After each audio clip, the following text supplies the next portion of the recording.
Hey guys, welcome to my channel. Make sure to like and subscribe. We are going to be doing what if Deku was a vigilante. Disclaimer. There may be mature content and maybe 18 plus. With that stuff out of the way, let's begin. 3 years later. Usually, Shouta does not listen to his Ashi's radio program. He already has to deal with the blonde enough at work. But today is an exception. The reason is simple enough. Izuku is giving his first interview today. President Mick has already called dibs on his first interview 3 years ago, when Izuku was just starting his training. And now 2 weeks after the official debut of Pro Hero Duality, the time has finally come. Pro Hero Shouta has felt pride before, even though he never admits it out loud. He is always proud of his students who succeed in graduating. But Izuku, his child, is a different case. The pride he feels in him is such that let's just say that Shouta has a copy of his hero's license framed and hanging on his bedroom wall. And also a copy of the article about his debut right next to it. Shut up, he's not soft.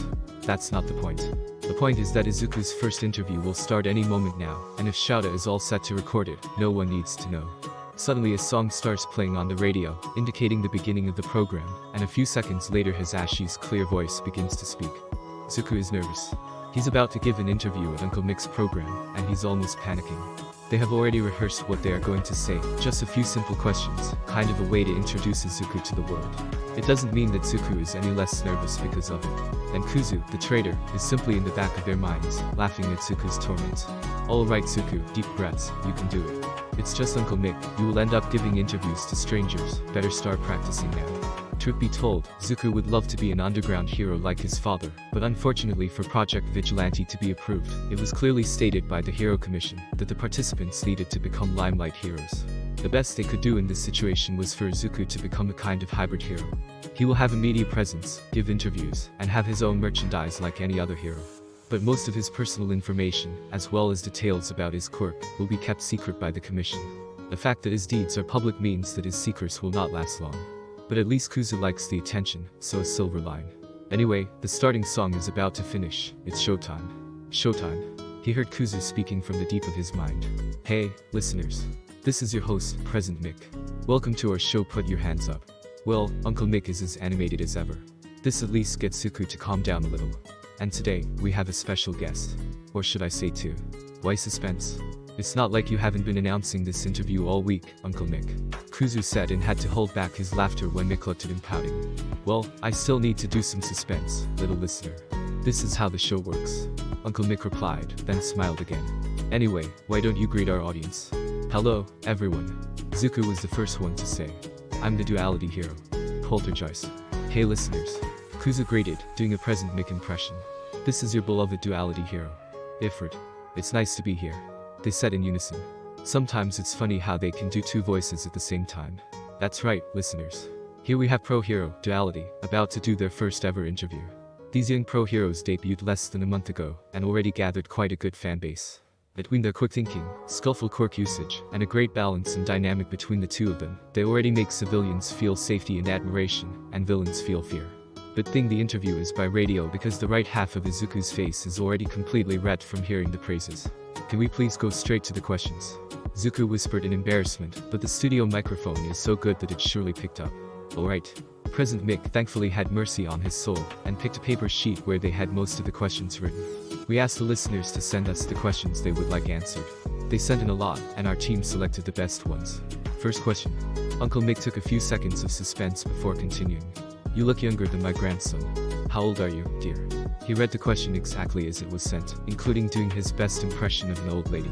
Izuku had to cover his mouth tightly to prevent Kuzu's laughter from escaping. After they calmed down, Izuku decided to answer first. We are both 13 at the moment. And yes, I know.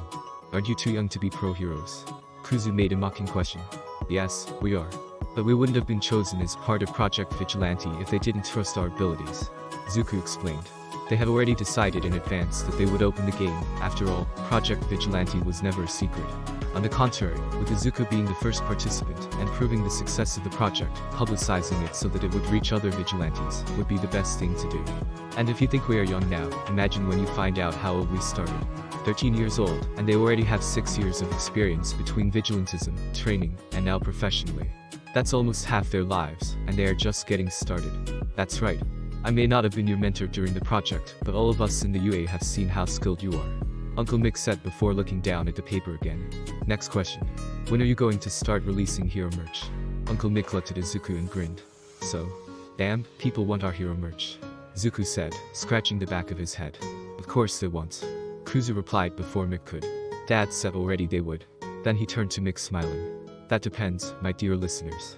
But I'd like to say soon. God knows that this bonehead could use a little boost of confidence. Then he made a small next sign while patting his own head.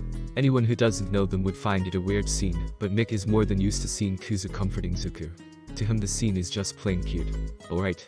Now let me see. He looked one more time at his papers and smiled. Got a good one here. Why do you two act under the same hero name? Also, will you reveal your true name?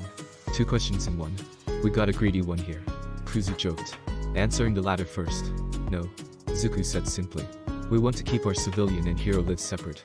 Just like Uncle Mick. No one knows who he really is. We know though. Kuzu said. Nephew privileges. Izuku cheered. And no, we aren't blood related. But Uncle Mick is completely our cool uncle. Then Izuku covered his ears as Uncle Mick let out a quirk-powered scream that caused a malfunction on his microphone. It looks like we are having a few technical problems here. So we'll be back right after a small break. Kuzu said, smirking. Stay tuned, listeners. We'll be right back. Okay, Kuzu makes a damn good Mick impression. Shouta was never so grateful for being alone as he is right now. It's a good thing this interview happened on his day off. Because if people saw the smile he had on his face right now, his image would be forever destroyed. I mean, everyone kinda knows how soft. Shut up, he's not soft, you can't prove anything. Anyway, each question he heard Izuku answering made him feel prouder. As much as he always knew Kuzu would be able to handle it just fine. He was a little worried for Izuku. The kid is so shy that it's hard for him to talk to anyone his own age. His only friend, at the moment, is Kuzu, which is slightly worrying, but Shouta trusts his son. Still, Shouta is more than sure that his kid will have all the media wrapped on his finger in less than a month. It's impossible to resist his kid's charm. Just like the entire police department wasn't able to. The public certainly won't. If he didn't wear a mask, a single smile caught on camera would be enough, but Izuku wanted to keep his true identity a secret. Mostly because he didn't want people to make the connection between him and Shouta, since revealing Shouta's identity could be compromising to the underground hero. Shouta, of course, was more worried about his kid's safety than his own, so he completely agreed with keeping it a secret. They don't hide that they are father and son, but no one needs to know they are both heroes. Oh, the music is back. Looks like the break is over, back to the interview. Alright, listeners. Sorry for the delay. Uncle Mick said after his microphone was changed. But now, let's continue. The show must go on. Alright, where were we? Izuku asked. You answered the second half of this question. Let's recap. Uncle Mick said, then read the question again. Why do you two act under the same hero name?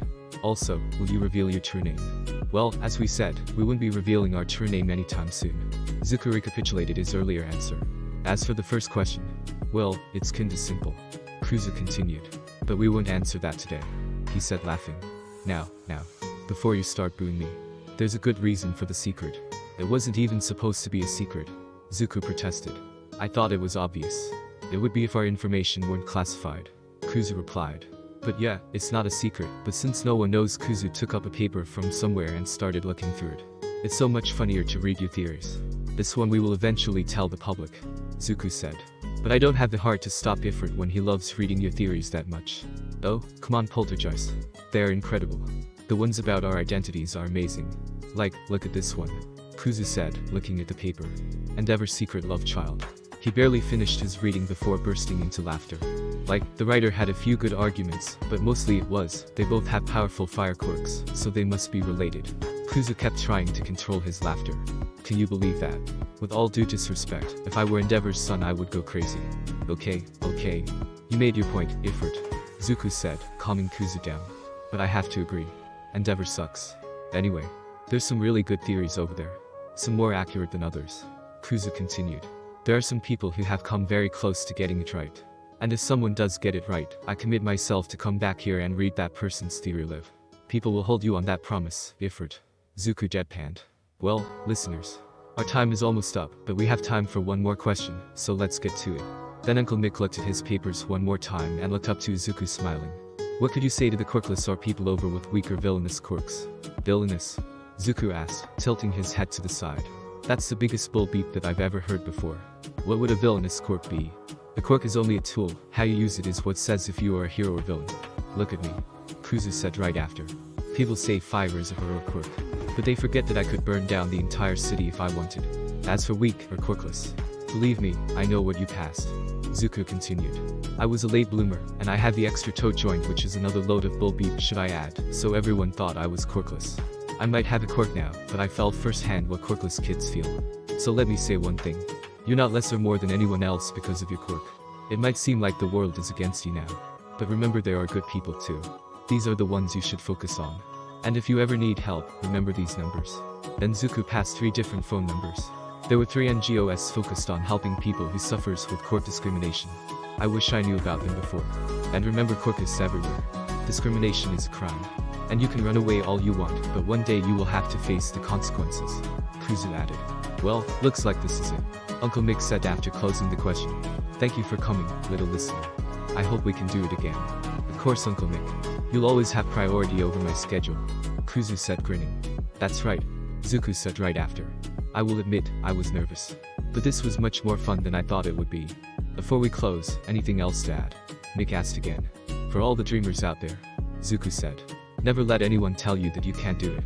It doesn't matter if your dream is to be a hero, a doctor, a teacher, a janitor, or a pizza parlor night watchman. You can do it. Pizza parlor night watchman. That was oddly specific. Kuzu teased. But I couldn't have said it better myself. You can do it. You heard them, listeners. Uncle Mick said, then activated his quirk. You can do it. Thankfully, the new microphone was prepared for the sudden raise of volume, so this one didn't break. See you all on our next program. Same time. Same frequency. With that, Uncle Mick started playing another music indicating the end of the program. The cherry on top of his day was when he got home later that day, and found his Aizawa cooking katsudon for dinner. A year later. It was their day off, no patrols, no villains, just them, their father, their cats, curled up in front of the TV, watching whatever was playing. Lazy days like that always were their favorites. But then, how did he end up having to spend the afternoon running after a damn villain made of sludge? The short answer. All Might is a moron. Oh, you want the long explanation? Okay, sit down, here comes the story. As already said, it was Izuku and his dad's day off. They spent most of their day curled on their sofa with their cats Bastard and Pablo. I doubt you can guess who named him. Since they didn't have to patrol that night, Aizawa had just expelled his whole class again. But it was starting to get late, so Dad went to start dinner and asked Izuku to go to the mall to get some things they were missing at home. Izuku promptly accepted and went. So far so good. But then, he had to take a shortcut through a tunnel. That's when everything started to go wrong. Starting when he heard a voice sing. A medium-sized vessel. The voice immediately caught Izuku's attention, and when he turned around, he saw some kind of slime thing crawling towards him. You'll make the perfect skin suit for me to hide in, kid. Well, great. Just on his day off too. Izuku, unfazed by the villain, he has seen worse, sidestep when the sludge tried to catch him. Leave this one to me. Izuku said, raising his arm and making a grabbing motion. The villain stopped moving and their exposed eyes widened. You know, there are a few things that I really hate. Kuzu started saying, while Izuku compressed the villain. Being bothered on my day off is definitely one of them. Saying that, Kuzu opened his mouth and shot a fire burst on the villain, who screamed in pain. Even if he is immune to physical damage, fire is hot. I said leave to me, Kuzu. Izuku said, pouting.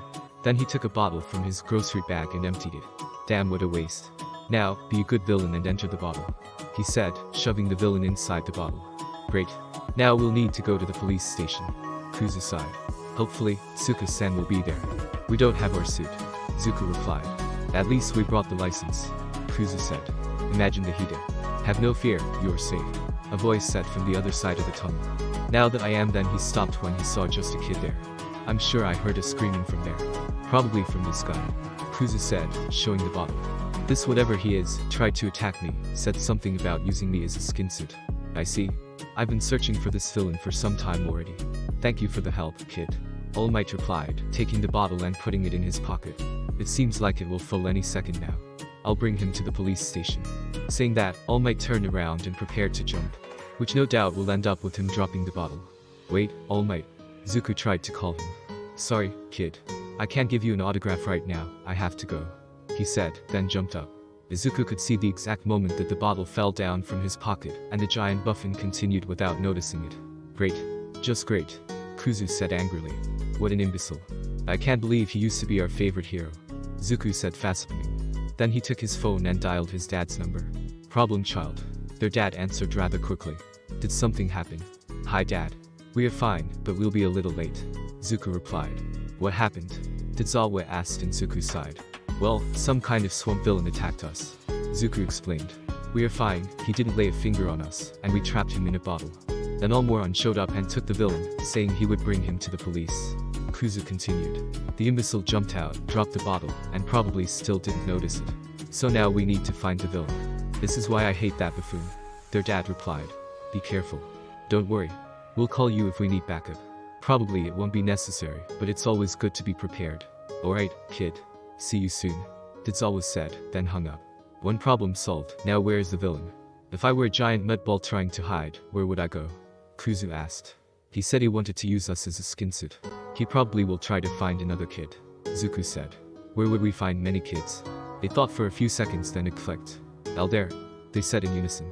Alright, let's run. Kuzu said. It's better if we fly. Izuku replied. They don't have their hero suit, but thankfully, they always carry their mask with them. That, combined with the hoodie they are wearing will, hopefully, be enough to hide their identity if they have to engage. So they fly at max speed in the direction of Aldera Junior High. But on the way, they hear the sound of an explosion. An extremely familiar explosion, despite being about 9 years since he last heard it. Fuck. Why is this happening to him? Katsuki is about to die suffocated by a fucking pile of sludge. Where the hell did this damn villain come from? What's all this about a skin suit? And why aren't any heroes doing anything to help him? He saw at least 3 heroes coming before the villain blocked his vision as well. Why doesn't anyone do anything? Why don't his explosions affect this damn villain? Katsuki has never faced someone he couldn't defeat with his explosions. What is this feeling of helplessness? He hates that feeling. Was this how Deku felt all the time? Fuck, why is he thinking about the nerd at a time like this? It's been almost 10 years since he disappeared. At least 7 since the Bakugo saw about his death on the news. The nerd died in a fire. Was it the flames, or did he suffocate from the smoke? Strange to think that he is about to die of suffocation too. Fuck. Katsuki can't die like this. He still needs to become a hero. He has to surpass All Might and become the #1 hero. He already broke his promise with Izuku once. The two of them can no longer become heroes together, and it's all his fault. When Katsuki heard about Izuku's death, he promised that he would become a hero for him too. He can't break this promise too. But it's getting harder and harder to hold on. How long has this pile of mud been suffocating Katsuki? It can be more than a few seconds, minutes at most, but he feels like hours have passed. His explosions are weakening. The outside sound is getting lower. Fuck, no. If he loses consciousness now, he will be dead without a doubt. Suddenly, he feels as if something is holding him by the shoulders, and then he is being pulled from inside the villain. As suddenly as it started, he feels air again and starts coughing, desperately trying to pull in as much air as possible, while trying to expel the sludge that has no doubt entered his lungs. For the next few minutes, Katsuki is not quite sure what happened. He briefly remembers seeing a skull mask, blue eyes, and a mop of dark green hair. Very familiar hair, but it can't be. He is dead. Still, unconsciously, Katsuki raises an arm toward the figure. Izuku, the last thing Katsuki sees before passing out, is the mysterious figure turning around and looking at him wide-eyed. To say that Izuku is furious would be an understatement. The moment he heard the explosions, extremely familiar explosions, he flew at full speed to see what it was all about. Imagine his surprise when he saw the scene in front of him. There were so many things going wrong there. First, the slime villain holding a child hostage, trying to invade his body by entering through his mouth and nose.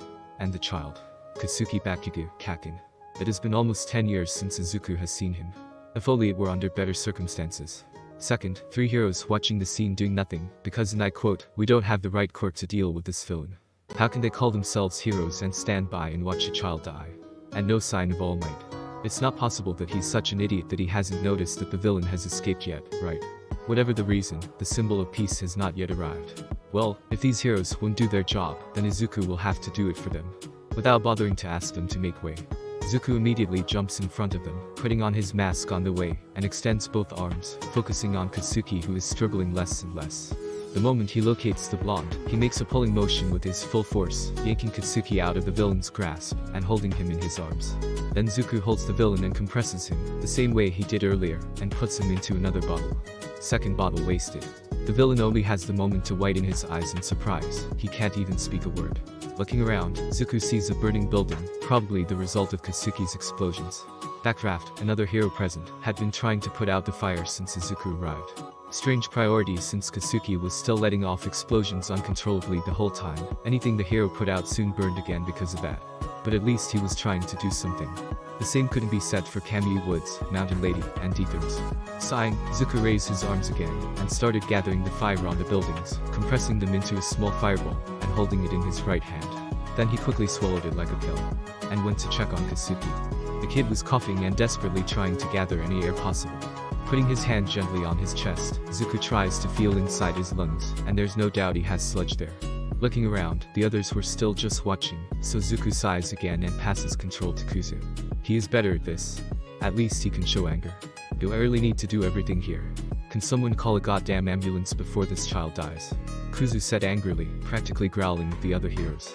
It does the work. The heroes start moving around to call the rescue. He has sludge in the lungs, so tell them to hurry up.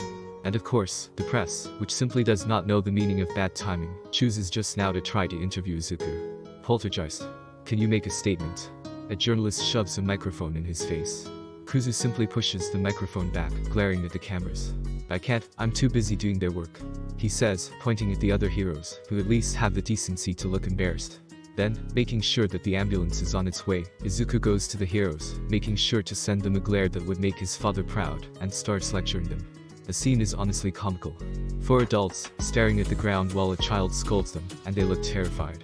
What saves them from an hour-long lecture is the voice Izuku hears coming from behind him.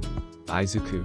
Izuku was the only one who heard, being used to picking up low voices even in the middle of crowds. He turns around, looking at Katsuki on the ground with wide eyes. There's no way Katsuki recognized him, right? But he has his arm extended towards Izuku. Is it a coincidence? Then the arm goes limp and Katsuki closes his eyes. Izuku's confusion immediately turns to concern, and he practically throws himself on his knees in front of his former childhood friend. No. Come on, don't pass out now. The rescue is almost here. You're going to be okay. Izuku tries to say but has no answer.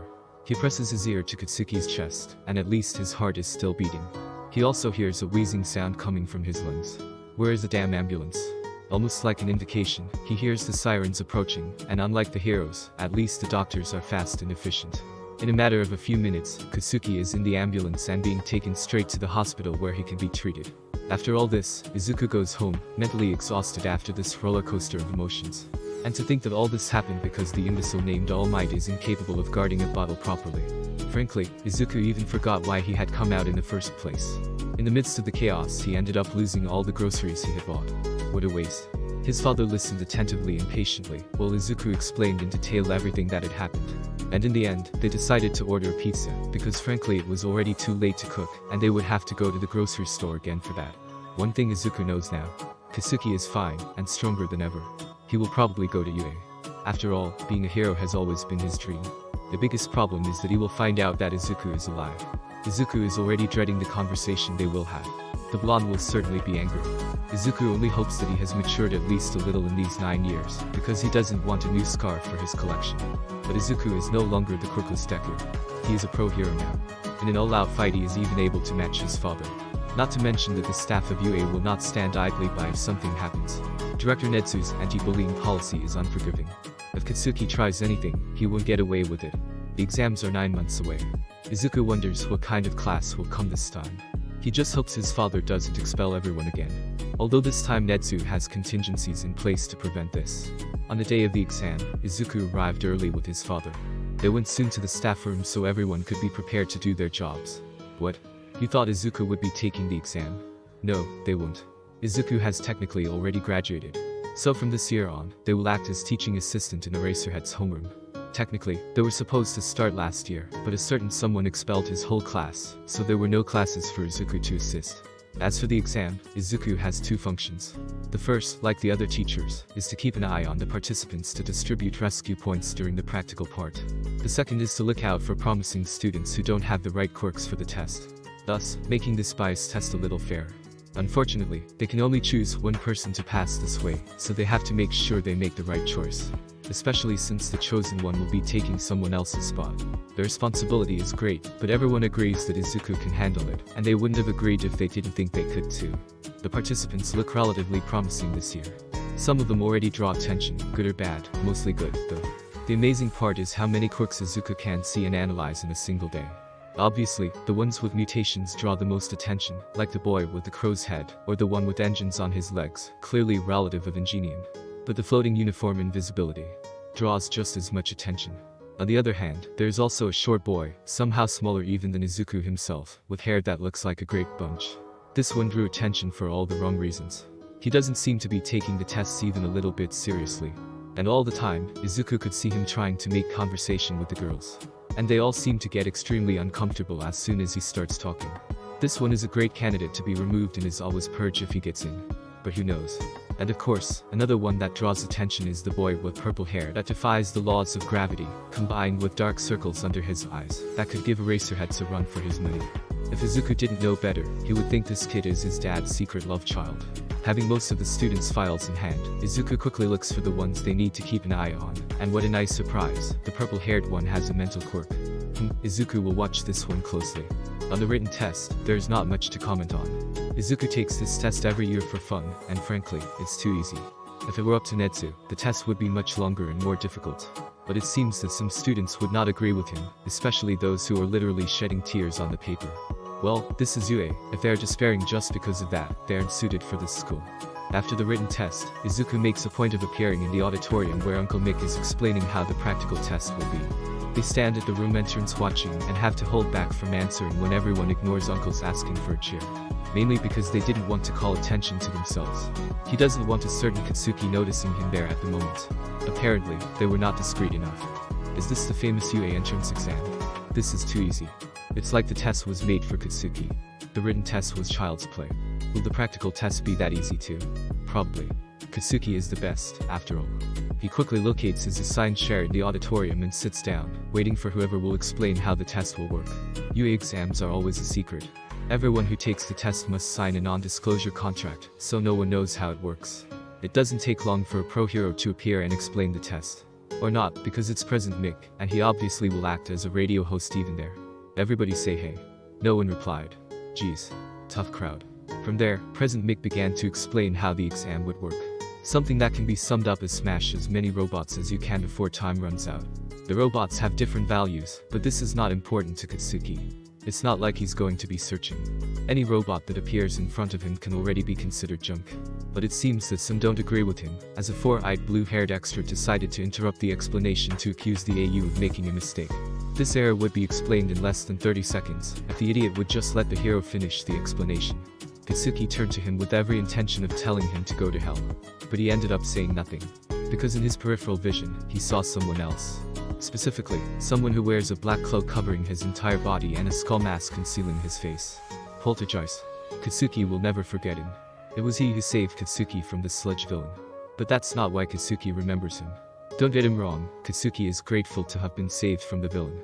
As much as he hates to admit it, he would have died if the hero hadn't arrived on time. But no, the reason Katsuki remembers him so clearly is the incredibly familiar green hair he saw that day. When he woke up in the hospital, Katsuki thought he imagined it, but he saw the reports. The whole thing turned out to be recorded, so Katsuki has no doubt about his hair color. The media went crazy. After all, nobody knows anything about the hero's duality, except that they are both 14 years old, probably 15 now. Katsuki, for a moment, even considered the possibility, but there was no way. The nerd was quirkless. Plus, he had green eyes. Poltergeist has blue eyes and Ifrit yellow. And Inko had a type of telekinesis quirk, and Hisashi breathed fire. It has to be a coincidence, Izuku is dead, no matter how much Katsuki wants to believe he isn't. Katsuki only realized that he was staring at Hiro when they accidentally made eye contact. Katsuki looked back at the auditorium immediately, blushing. No one will ever make Katsuki admit it, but he has been a Poltergeist fan since before he was saved by him. He has a poster of the hero in his room. And he's also one of the people who created theories about why two heroes share the same hero ranking and the same name. His main theory is that of the twins. The two have a similar body structure. Before the incident with the sludge villain, no one had seen Poltergeist without the cloak, but Katsuki saw him up close. The body structure of the two is identical. They must be identical twins. When people start to leave the room, Katsuki realizes that he has missed all the rest of the explanation. Fuck. Well, he knows enough already. Destroy the robots, get points. It's enough to know that. But Katsuki is not there to pass. He is aiming for first place. While the participants are split up and guided to their buses and then off to their respective test blocks, accompanied by President Mick, Izuku goes to the judging area. When they arrive, all the teachers are already waiting. So Izuku sits down next to his dad, who's drinking his 13th cup of coffee of the day. Dad, you remember the rule. No more than 17 coffees. Kuzu said, reaching for the bottle and pouring him a cup of coffee as well. I still don't know how you two like this bitter stuff. Zuku said, glaring at the cup in their hands. Lacquer than a moonless night. Kuzu started saying. Hotter and more bitter than hell itself, Shouta continued. That is coffee. They finished together, then made a toast and downed their drink. You guys are impossible. Izuku sighed. Anyway, has anyone caught your eye? No one yet. Shouta replied, but no surprises there. His dad is really hard to impress. What about you? A few. Izuku replied, opening his notebook. But let's see how they fare against the robots. Then he looked at Netsu. Anyway, how many 0-pointers do we have this year? One for each area. Netsu replied. Then I'll make a bet. Kuzu said, looking at the list of names assigned to each area. At least one of the 0-pointers will be destroyed. I would say the 2 others might be deactivated but not destroyed. Interesting. Netsu said with a glint in his eyes. And which ones do you have in mind? Katsuki Bakugo will no doubt destroy the one in his area. Izuku said. Hagakuture. She can get close to it without being noticed. It will be easy for her if she figures out the trick to deactivate it. It will all depend on whether she will try it or not. And the other one? Netsu asked. Shinso Hitachi. Izuku and Kuzu said together, then Izuku went on. This is more of a hunch than anything else. But that one gave me a good impression. And not just because he looks like a younger version of Dad. He smirked at his dad, who just rolled his eyes and ruffled his hair. I will keep an eye on him. But if you want, my bet. 0 villain points, between 30 and 40 rescue points. 50 if he tries to face the 0-pointer. Kuzu said. Very well. Netsu said, looking at his screen. The students are ready to start. With that, everyone focused on the multiple screens. It's showtime. Kuzu grinned. Bloody hell. Could this test be more biased towards physical quirks? Destroy robots. Hitachi's quirk is brainwashing. In a test like that, he is basically quirkless. The test already started more than 15 minutes ago, and he has not scored a single point yet. Maybe he would have scored something if he hadn't wasted his few chances, trying to help imbeciles with no sense of self-preservation in the way of other robots. Why did he waste time doing this? Who knows, he moved before he realized it. The point is, he will never get into the hero course that way. Damn, this is his only chance to prove that he is not a villain just because of his quirk. In the back of his mind, he remembers the words he heard on the radio a year ago. Never let anyone tell you that you can't do it. You can do it. Never let anyone tell me that I can't do it. These words became his mantra since he heard them, even if they were directed to him. Duality became a hero when he was just 13. Eraserhead is Hitashi's favorite hero, but the hero duo is a close second place. I can do it. Hitachi said to himself again before running after another robot. Then he heard a tremor that gave him a horrible feeling. What now? 60 points already. Katsuki is having a blast with this test. It's like it was literally made for him. Looks like the robots are attracted by sound. To each one Katsuki destroyed, 2 others appeared.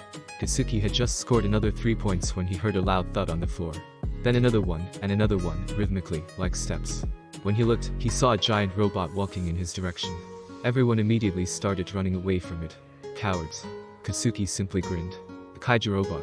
He yelled, starting to run after the robot. Now we're talking. He was about to use an explosion to blast himself towards the robot's face, when he heard a voice calling. A little help here. Someone. When he looked, he saw a Redeed with shark-like teeth trapped under some rubble. Katsuki remembers seeing him a few times during the test. He was punching the robots and was hit a few times, but didn't even feel anything. Hardening. It is a possibility. If that is the case, he should be fine. Better ignore him and go after the Titan robot. But just as he took the first step, a voice in the back of his mind stopped him. An infuriatingly familiar voice. If someone needs help. Isn't it a hero's job to help? Cacking. Looking one more time at the robot, then gritting his teeth, Katsuki ran towards the Redeed and kneeled in front of him. Boy, shiny hair. What's your quirk? He asked to confirm his suspicion. Shiny hair. We have practically the same haircut. The Redeed protested. My quirk is hardening. I can harden any part of my body. Then do it. I'll blow this rubble. And protect your eyes.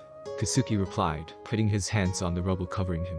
When he saw the Redeed covering his eyes, he activated his explosions and blasted all the rubble away. The Redeed then tried to get up. It seems he's okay. Thanks, bro. This was so manly. The Redeed grinned at him. Katsuki was about to tell the shiny hair to go die when they heard the giant robot again. And he was too close for comfort.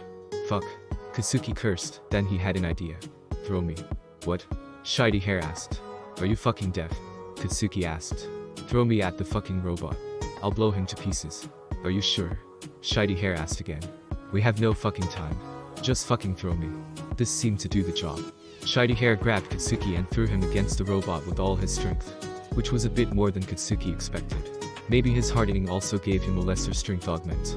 Anyway, Katsuki flew against the robot, using his explosions to correct his trajectory. He saw the giant 0p painted in the robot carcass and grinned. Ah, I'll show you his op. He stopped above the robot's head and aimed his strongest explosion down. DEA.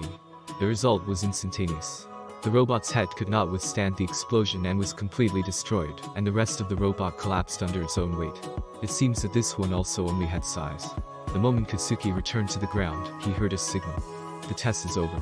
Now, how many points was the Titan worth again? Isn't that thing a bit too much plus ultra?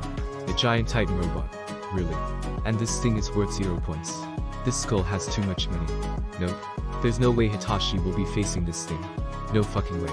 He was just turning around to flee with the others when he heard someone calling. Help. No, stop Hitachi. This is the UA. There's no way they will really let anyone in danger. Just run. He didn't run. Before he could think logically, he started running in the direction he heard the scream. And he quickly saw it. A girl trapped under a pile of rubble. She has a broken leg, at the very least. Hitachi ran to her and started trying to lift the rubble to help her. He managed to raise it just enough for the girl to crawl from under it. But by the time he did, the kaiju robot was already too close. God damn it. Hold on. Hitachi yelled and started running towards the robot, who noticed him and aimed a punch at him. Hitachi jumped to the side, avoiding the punch, but the shockwave made him lose balance. He looked at the giant fist buried in the floor. This thing could have smashed him. But then he shook his head, jumped on the fist, and started running up on the robot's arm towards its head. He stopped on its shoulder. Alright. I hope this thing is as dumb as it looks. He said to himself, then brought 2 fingers to his mouth and whistled as loud as he could, while patting the robot's head with his other hand. The robot noticed and tried to punch him again. Looks like it is. Hitachi said, grinning, then jumped down from the robot. The fist collided with the robot's head, smashing it. The impact also made the robot lose its balance and fall back. Looks like his plan worked. Hitachi just had the time to smile for a second before realizing something. He's falling down to the floor. Fast. He didn't plan for this part. Great, forget about being a hero. He's about to die. Hitachi closed his eyes, waiting for the impact, but then he felt a hand pressed against his chest, and the impact never came. When he opened his eyes, he saw the girl with her hand outstretched towards him, and he was floating. Looks like she saved him. She opened her mouth to say something, but then they heard a signal. The test is over. Sighing, Hitachi felt his weight coming back and fell down to the floor. He looked back to the 0-pointer on the floor. Great, the only robot he has defeated, and it's the one that is worthless. Hitachi just wants to go home and take a nap, if possible, for the rest of his life. Meanwhile, in the judging area, everyone was open-mouthed by what they had just witnessed. All except 3 people. Or 2 people and a rat. Shouta simply watched in his ordinary expression. But Izuku saw the moment when he lifted the corners of his mouth for a single second. Netsu was laughing maniacally. And Izuku had an ear-to-ear grin on his face. Izuku exchanged a look with his father, and both of them nodded. Netsu-san. Izuku started. It doesn't matter how. I want him in 1A, it's here. The UA letter just arrived, and Hitachi is already trembling. It was by pure luck that he found it before anyone else in his foster home. If one of the other kids had seen it, they would have either hidden it, read it, or destroyed it before Hitachi could even know it had arrived. Even worse if his foster parents had found it. They think Hitachi only applied for Gen Ed. If they knew that Hitachi tried the hero course, just thinking about the punishment makes Hitachi shiver. But now, the letter is in his hands. Hitachi is sure he failed the hero test. He hadn't scored a single point on the entire physical test. But at least he hopes he got a good enough score in the written test to get a place in Gen Ed. Running to his room before anyone else could see him, Hitachi locked the door. Technically this room isn't just his. But the other kid is never home at this time, so it's no problem. Not wanting to delay the inevitable any longer, Hitachi tore open the envelope with a little more force than necessary. From inside it fell a metal disc. It looks like some kind of transmission device. Did everyone who took the exam get one of these? Really, the UA has too much money. Examining the disc, Hitachi found and pressed a button on the right side. And then a hologram began to be transmitted. I am here, as a projection. The phrase screamed All Might, but the person saying it was not All Might. Damn. How can he say something like that with a straight face? Hitachi's mouth was practically on the floor. But how could it not be? The one in the projection is a child, apparently the same age as Hitachi. Most of his face is covered by a skull mask, leaving only his yellow eyes exposed, and wearing a simple red hoodie. There's no way for Hitachi not to recognize him. This is Ifrit. The question is, why is a projection of Ifrit in the UA letter? Why is a projection of Ifrit in the UA letter? Ifrit mimicked Hitachi's thoughts. What a great question, Shinso-kun. It is. Another voice asked, then the projection cut exactly half of Ifrit's body. Then the right side of the image started showing another kid. This one had a skull mask exactly like Ifrit's, but he was wearing a back cloak covering his entire body. Nice to meet you, Shinso-kun, he said. Though we aren't meeting yet. It's more late. Anyway. Answering the question before this one starts muttering. Ifrit cut. As you probably know, we are the duality hero. I'm Ifrit. And I'm Poltergeist. Poltergeist said. And we are here for 2 reasons. First reason. Starting this year, we will act as an assistant teacher in class 1A. The two keep completing each other's sentences. Is this a rehearsed speech? It's like they know exactly what the other is thinking. Maybe they really are twins. Second reason. To give your exam results. So without further ado, Ifrit cleaned his throat. Shinso Hitachi. In the written test, you passed with a score of 87, which puts you between the top 10 of the exams. Congratulations. 87. That's so much higher than Hitachi thought he could get. Now, as for the practical test. Poltergeist continued, and Hitachi's expression instantly fell. He knows he failed completely. You scored 0 villain points. This isn't enough to pass the test. Is he mocking Hitachi? It's obviously not enough. It's a 0. But being a hero is not just about defeating villains. And what kind of hero school would you be if we didn't take that into consideration? Let's take a look at some interesting images we got during the test. Ifrit said, smirking, then they disappeared. The projection showed an image of Hitachi shoving another kid out of the way of a 3-pointer attack.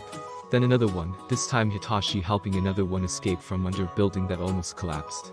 The images continued showing all the people that Hitachi helped during the exam. The last image showed Hitachi fighting the 0-pointer. Over the years, several students have passed the AU entrance test.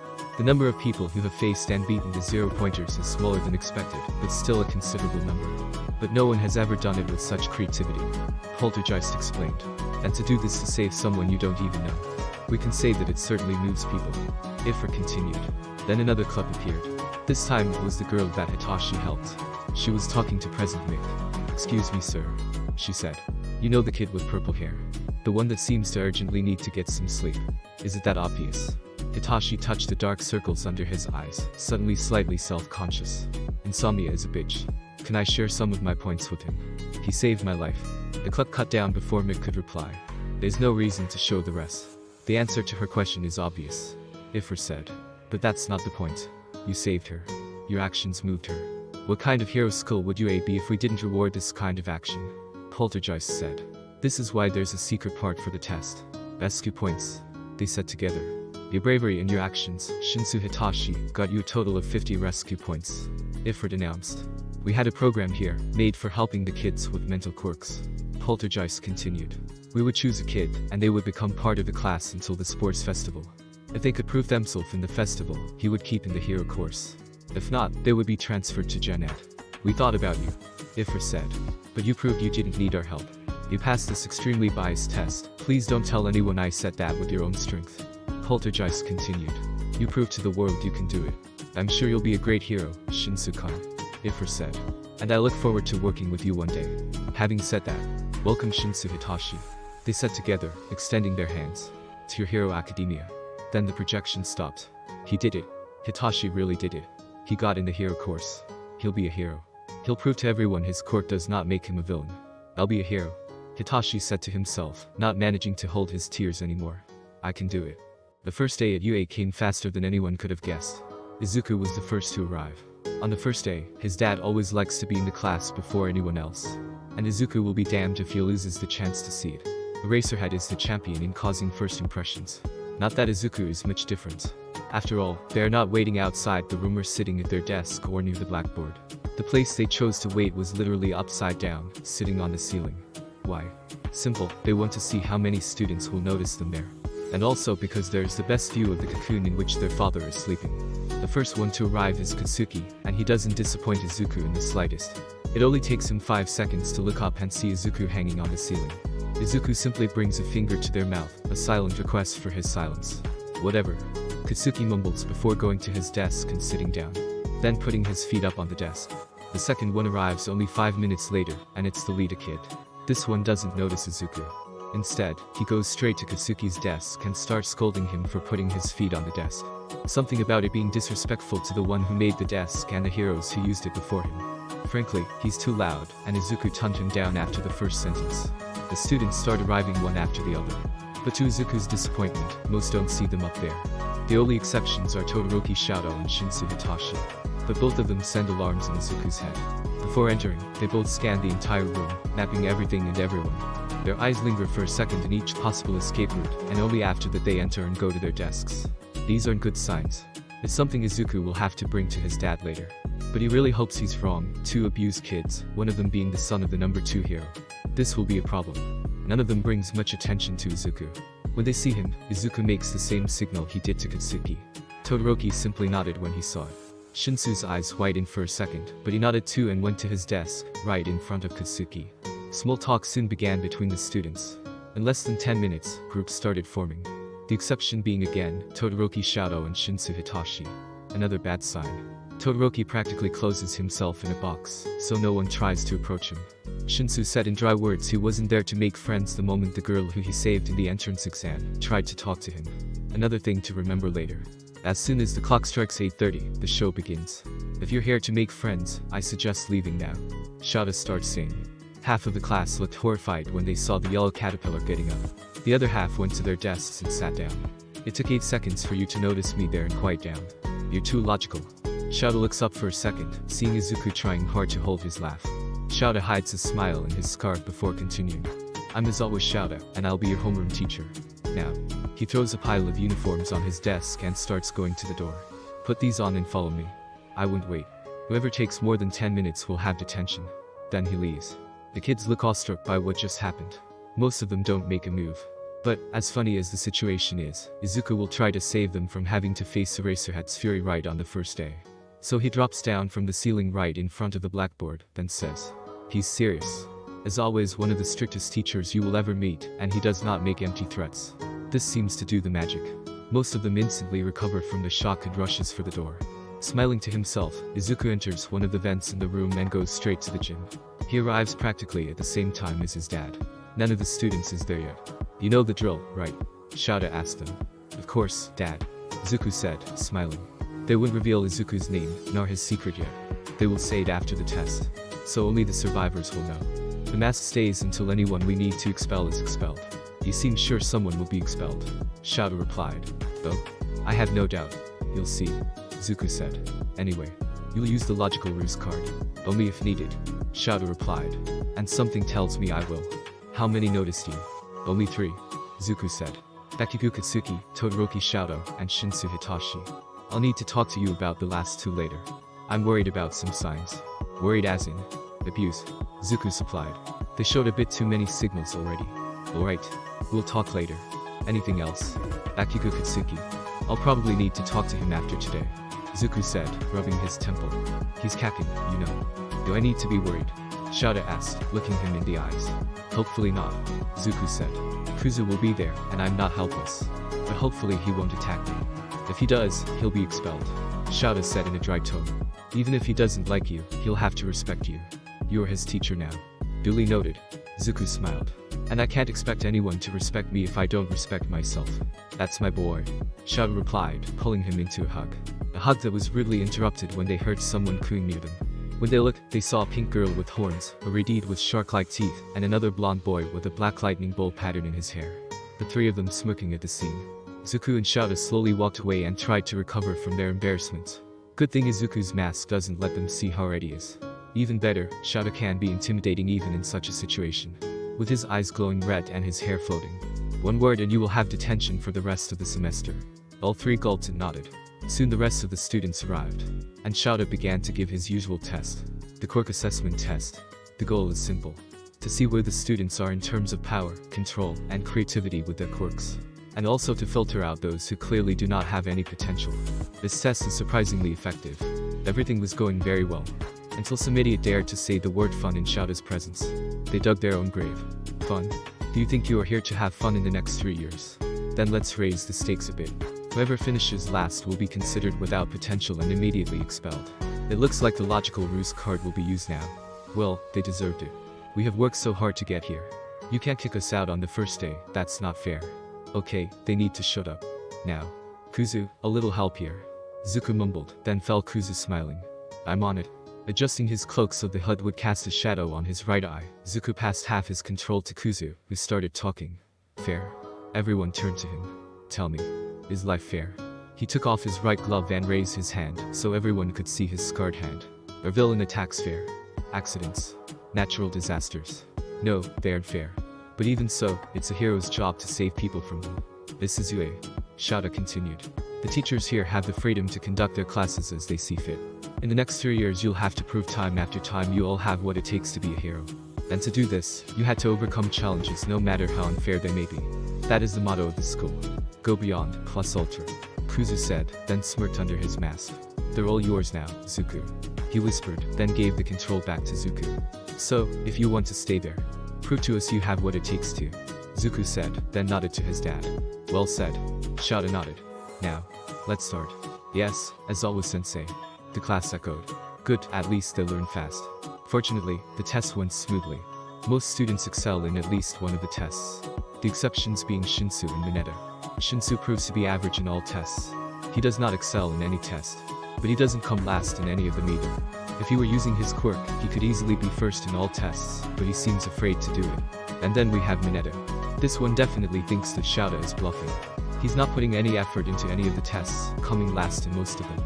Not to mention his attitude towards the girls in the room who are clearly uncomfortable in avoiding him. Seeing how hard Shouta is holding his clipboard, it is obvious that he is at his limit not to stop the exercise, and expelled a bunch of grapes with legs now. Izuku is not much different. Fortunately, it doesn't take long to get to the last test. The ball toss. The last one is Shinso, and Shouta seems to have noticed the same as Izuku, because he makes sure to emphasize his words again. As long as you don't leave the circle, anything goes. Izuku also decides to give him a little help, making sure to stay in Shinso's field of vision. When their eyes meet, Zuku nods slightly, and Shinso's eyes widen. Are you sure? He asked Zuku. Absolutely. Zuku replied, and instantly he felt his conscience slipping. How interesting. It's the same feeling as when he passes control to Kuzu.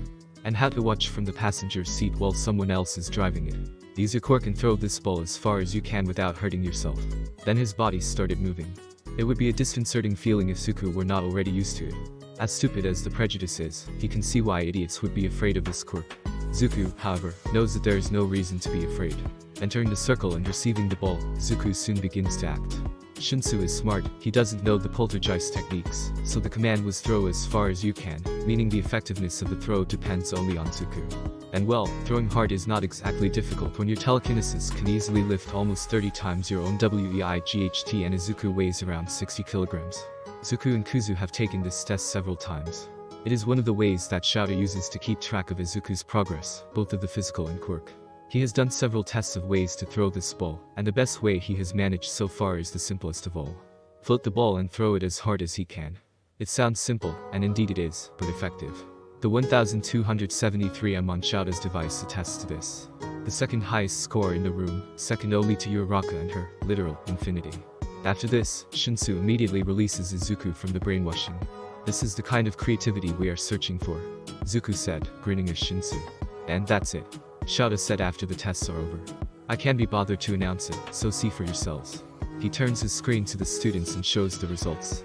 Ierozumomo, Todoroki Shouta, Bakugo Katsuki, Lita Tenya, Tokoyami Fumikage, Shaoji Mizu, Ijiro Mashiro, Kirishima Iger, Ishido Mina, Shinsu Hitachi, Uraraka Chako, Kuda, Satu, Asu Tsuyu, Aoyama Yuga, Kaminari Denki, Shiro Hanta, Hirokayaka, Hagakurtura, Mineta Minor. After showing the results, Izuku and Shouta exchanged a glance and a nod. Having said that, Shouta sent the students a glare that could make All Might shiver. Mineta Minoru, go to the principal's office. You are expelled. What? You can't do that. The grape kid starts whining. I can't be expelled. I didn't even get to touch any boobs yet. You have 5 minutes to go to the principal's office. I would repeat myself. Shouta repeated, this time activating his quirk for extra intimidation. Why me? Mineta tried again. Why not the kid with the villain's quirk? What is he even doing there? Okay. That does it. It's not usual for Kuzu to simply barge in.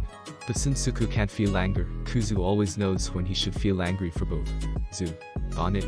Raising his right hand, a chain slips from under Zuku's cloak sleeve and wraps Mineta, effectively trapping him. Now, listen to me. Kuzu starts. You are being expelled for 3 reasons. Number 1. You didn't show any intention of taking this test seriously. I know when someone is not even trying, Aizawa knows too. Number 2. In less than a single day, you sexually harassed every single girl in this class. So be grateful we aren't calling the police, because we have proof. And number 3. Quirk discrimination will not be tolerated here. So this is your last chance, you can go to the principal's office, or I can drag you there. With each word, Kuzu took a step closer to the great kid, letting all the venom drip in his voice. Mineta looked, rightfully, terrified, which was exactly what Kuzu was aiming for. And why should I listen to you? Who are you? But apparently not enough to cut the talk. What do you mean, who am I? Kuzu asked angrily. Didn't the acceptance letter say? He shot a look to the rest of the class, who looked completely confused, except for Shinso. Really? All Might was supposed to have introduced me in the letter. He sighed. Just one more mess with all moron. Doesn't this guy have a single brain cell? Looks like he forgot. Shouta sighed, then leveled the class with another quirk glare. This is the duality hero. Poltergeist. Ifrit and I will be assistant teachers in class 1A. Zuku explained as he unwrapped the chains from Mineta's body and turned to look at the class. And while I am just an assistant, I have Netsu's full permission to expel someone if I find it necessary. So remember. But before Zuku could finish, he was hit in the face by something sticky, and he immediately tried to pry off his face. And surprise, it's one of Mineta's hairballs and that it's with Izuku's mask stuck on, which means everyone can see his face. Fuck. Zuku hears Kuzu saying in the back of his mind, but he's so in shock that he doesn't even scold Kuzu for his language. Deku and Kasuki recognized him. Just. Great. Silence. Shouta said in his most angry voice, already trapping Mineta in his capture scarf. All of you, go back to the classroom and wait for me. Poltergeist will be watching. If anyone starts crowding, they will be immediately expelled. Understood. Yes, Aizawa sensei. The class replied in unison. Then he left, dragging Mineta in his capture scarf. Probably to Netsu's office. Originally, he would just be transferred to Gen Ed and have a chance to return to Hero class if he did well in the sports festival. But after what he just did, he will be lucky if he is accepted in any other hero school on this continent. Bakugo-kun, wait here for a moment. The rest, to the changing room and then straight to class. Zuku said, trying to hide his trembling voice. That's great, Izuku wanted to, at least, be the one to take off his own mask. The plan was to introduce himself at the end of the class, not like this. Izuku just can't catch a break. At least it isn't a serial killer this time. Shouta was furious. By now, this is practically his second nature. Shouta's moods can be resumed to either tired or furious. But still, he has a good reason. He just had to drag Mineta to Netsu's office, after the great boy literally attacked Izuku, and to make it better, he also ended up making Izuku lose their mask. So now, they'll have to explain it to the entire class. Yes, this was the plan from the beginning. But still, it would be in Izuku's time. They wanted to reveal themselves, not be unmasked. Shouta knows the reason. It's called Bakugo Katsuki. Izuku wanted to tell the kid on his own because Zuku thinks he owes it to Bakugo for never having reached out to say he was alive. It's honestly stupid. Izuku doesn't owe anything to anyone, even more since Shouta knows Kasuki wasn't Zuku's friend. He was his bully. But Zuku never saw it like this. His kid can be pretty dumb at times. He can only hope that Izuku can handle it for now. But it doesn't look like that's the case. Shouta could feel the tension from outside the classroom. Sighing, he opened the door and took in the scene. The students were talking quietly among themselves while occasionally glancing at the front of the room or Bakugo's desk. Bakugo, who up to now had not shut up about anything, was quiet in his seat and promptly ignoring the stares. And finally, sitting at Shouta's desk, was Izuku with their head down and their eyes unfocused and their lips moving silently. Shouta would be alarmed if he hadn't seen this happen before. Because of the different way that Izuku's mind works, disassociation works differently for them. Technically, any time one of the two is asleep is a form of disassociation. As long as the two do not disassociate at the same time, the other can bring him back to reality. The moving lips indicate that they are talking. Can someone explain to me what is going on? Shouta asked, entering the room. After you left, Poltergeist asked Bakugo to wait a bit. They spoke for less than 10 minutes. When they got to the room, Poltergeist said to just wait for you. Lita explained, then pointed to Izuku. He's been like that since we got here. It seems like the talk didn't go well. Will he have to expel Bakugo? Izuku? Shouta called and put a hand on his son's shoulder. Then yellow eyes instantly focused back and turned to look back at Shouta. Are you okay? I can deal with this if you want. Nah. We can handle it. Kuzu replied, and Shouta saw him signing something. Sue is not really fine. Expect a breakdown when we get home. Shouta nodded, then got up. Alright, Hellspin. Yes, I'm calling you that from now on. Pay attention because we'll just explain this once. Shouta started. And remember, you all signed a non-disclosure agreement. Well, let's do it then. Kuzu started, but then stopped and looked up for a second. Everyone followed his eyes, but there was nothing. Are you sure, Sue? Alright. When he looked back at the students, he had a blue and a yellow eye. It looks like Zuku wants to participate. Well, where's always Zuku? They started saying. Pro heroes, Ifrit and Poltergeist. The class kept silent for about 5 seconds before the chaos started. Everyone is trying to ask questions at the same time. We? Aizawa. Ifrit and Poltergeist. What? Shouta sighed and flared his quirk, silencing the class. Now, one at a time. Questions. Shouta said, and several hands were raised. Just remember he's not obliged to answer. Then he nodded to Izuku. Alright, first. Izuku looked at the raised hands and pointed to the pink girl. Probably because it was the first one he remembered the name. Bushido-sen. Are you and Aizawa-sensei related? That's easy enough to respond to. Are we, Dad? Kuzu, the little shit, looked at Shouta, smirking. We are. Shouta waved him off. Yup, this grumpy is our Aizawa. Kuzu continued, pulling Shouta in a side hug. And we love him. Shouta buried his blushing face in his scarf, but didn't try to escape the hug. Next. This time Zuku called. He easily pointed to the Infinity Girl. You're Raka-san. Did your eyes change color? I'm sure they were both blue. She asked shyly. Well, this will probably be the answer to a few questions in one. Kuzu said. Like, why do you have two hero names? And, why do you refer to yourself as we? The answer is simple. Zuku continued raising both his hands. On the left hand, he started moving the chains, and on the right, he created a fireball. We are both Ifrit and Poltergeist. As for the why, Izuku closed his eyes, and when he opened them, they were both blue. The fire in his right hand died. You can call me, Zuku. Zuku smiled sweetly at the students. I am Poltergeist. Then he closed his eyes again, and this time they were both yellow when he opened. And I am Kuzu. Ifrit. Kuzu grinned at the confused students. Has anyone here ever heard of dissociative identity disorder? Zuku asked, and this time a few raised their hands, less than half the class. Well, you should read a bit more. Kuzu chided. Basically we have two personalities living in the same body. We call ourselves Zuku and Kuzu. And our quirk is a dual quirk. Zuku continued. Fire creation and telekinesis. But I can only use telekinesis, and Kuzu can only use fire creation. Hence the distinction in our hero personas. Other questions? Kuzu asked again. Tokoyami-kun. Are you like Dark Shadow then? Not quite. Kuzu put a hand on his chin. I'm sure our quirk had something to do with our separation. But I'm not Ascension quirk. What a mad banquet of darkness. Tokoyami sat down again. Anyone else? This time, only one hand was raised. Kaminari-kun. Then, who is the real Izuku? Kaminari asked awkwardly. Okay. First, I know it wasn't the intention, but rude. Zuku said. Second, there's not a real Izuku. We are the two sides of Aizawa Izuku's personality. Both are Izuku. Anyone else? When no one raised their hands, Zuku continued. Great, if you have questions, you can come to me. There are some things I won't answer, obviously, but I consider myself quite an open person. And remember, yellow is me. Blue is Zuku. Kuzu said. Dad can tell us apart just by expression and body language, but for others, it's just a look in the eye. And if you want to talk to the other, just call out. And please, don't call us Aizawa. We don't need to make this confusing. Zuku said, then turned to his dad. It seems that our time is up. I'll go ahead. Then he left the room at the exact moment the bell rang. Alright. I'll see you tomorrow, don't be late. Shouta addressed the students then went after his son. As Katsuki watched Izuku leaving the room, a single thought passed by his head. He fucked up. Katsuki spent many years thinking about what he did to Izuku. Yes, he was just a brat. But this is not an excuse. After the nerd disappeared, Katsuki became even more vulnerable. The anger was uncontrollable, and every day it only got worse. Until the day he really hurt one of his classmates. The details don't matter. The important thing is that someone almost died because of him. Less than a week after the incident, the news reported a fire and a death. That day, Katsuki saw Izuku's face in the obituary. The Bakugas were practically the only ones in the funeral. Even Hisashi didn't show up at his own son's funeral, but Katsuki always knew he was a piece of shit.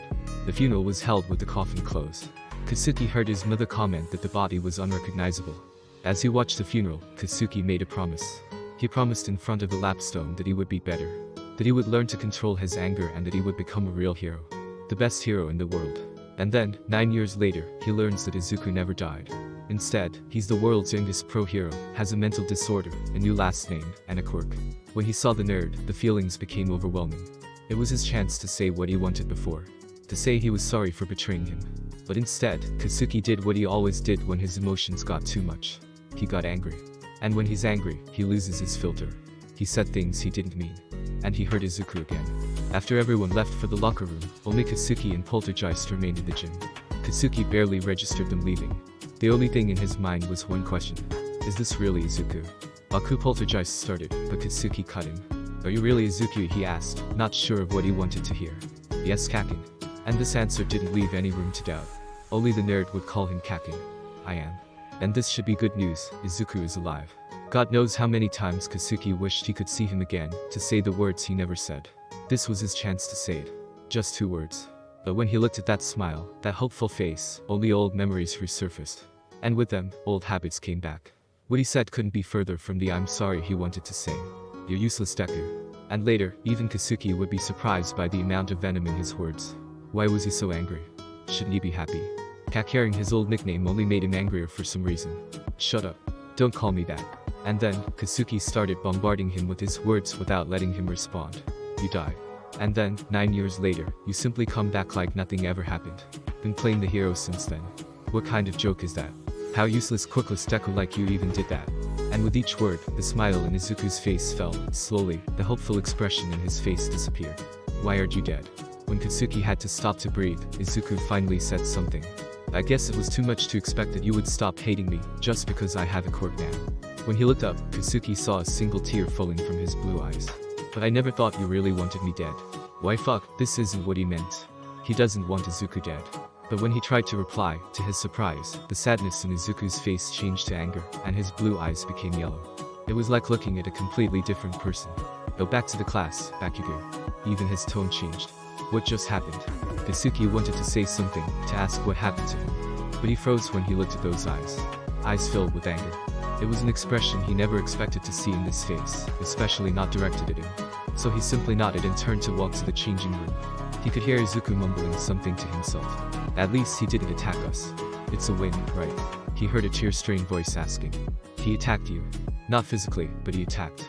The angry voice replied. "I was better than we expected, but still." Kasuki left the question of why Izuku was talking to himself for later. Instead, what stuck in his head the moment was another thing.